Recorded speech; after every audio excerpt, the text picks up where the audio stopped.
qalloo kun isaanin duubatti humbannaa kun sirratti amaanaa jeen wanni alaa fi anniyya afran qalloo fi anniyya ona waliin qaban walajjifna walitti ni jaaynu harma waliin luuyne ona waliin qabna durilmaan dubraati ilmaan adeeraati kanaafu ona keenya arsiifiituun bishaan gamaraamis gamarraa kaasanii hanga baaletti waliin qaban jechuu nutis waliin qabna jechuu ilaa waabetti baaratti nutti nuhi jechuun kanaaf asirra qabee saniin qubsiise jechuu.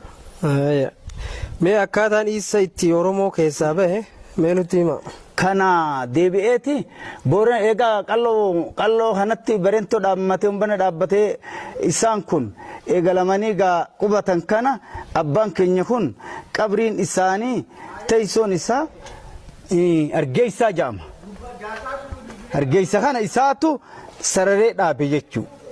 Argeessa kana adda argeessaa osoo jennu argeessaan doobiroota nawaan saba sagal ka Oromoon ta'in ka biyya Oromiyaa diddila muxawwarraa faanaan lafa dhufee namni sagal jira. Dooraniin tun doobirootun dubra akkoojuu waliin heerumte isiin tun. Kana dhufee isii obboleettii takkitti tanaan qabajeeti karaa goora onu fide hargeessa galchee qubsiise. Ogaadeen marrihaan kana kanu qubsiise bareentu. Miraazatti hin kennine. Ollaaf guddiseen malee. Kana qabriin abbaa keenyaa kun awwaalchaaf geenyaan onni isaa waan qubsumti isaa bakka lama faa taateef lafa dhagaa habbur jettee soomaliin seenaa hayte malee dhagaa boora qabrii bareentooti jaa.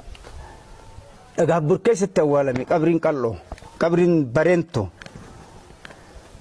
Kana dhagaa habburitti awwaalamee ture ilmaan kun waliin turan qalloo fi umbannaa kun waliin jiran.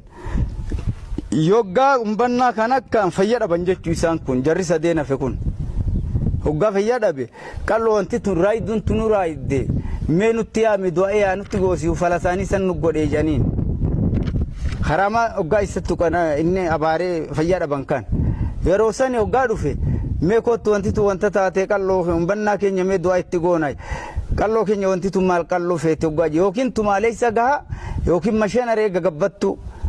Arra maal bal'oo gaa yookiin sangaa yookiin masheena loonii jaam. Kana qalamni tuma nyaatee foon fedha du'a itti godha jechuudha.